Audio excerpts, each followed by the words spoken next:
25 வருஷத்துக்கு முன்னாடி பிளாஷ்பேக் ஆரம்பமா? நான் குழந்தையா இருந்தப்ப வீட்டுல சேஃப்டி பின் இருக்கு பாருங்க, மூக்குன்னு சொல்றோம்ல, திறந்த நிலையில கீழே கிளம்பிச்சு. இந்த இடம் தான் தெளிவான இடம். மனசை தேத்திக்கங்க, பயந்துறாதீங்க. நான் பயப்படல, நீ தைரியமா சொல்லு. நான் ரொம்ப கை குழந்தையா இருந்தப்போ தவழ்ந்து ரோட்ல தரையில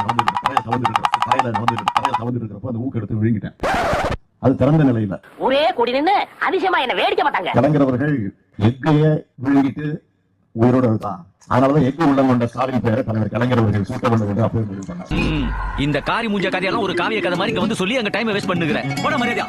தலைவர் கலைஞர் அவர்கள் இளைஞர்களை ஆற்றிக் கொண்டிருக்கிற போது அவர் கையிலே கொண்டு போய் சீட்டு கொடுத்திருக்கிறார்கள். அந்த சீட்டை படித்து பார்க்கிறார்.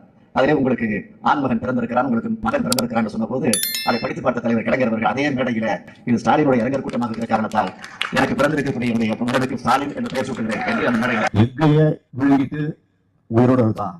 அதனாலதான் எக்கு உள்ளம் கொண்ட ஸ்டாலின் பேரை தலைவர் கலைஞர் அவர்கள் சூட்ட வேண்டும் என்று அப்பவே முடிவு பண்ணார். இதுல உண்மை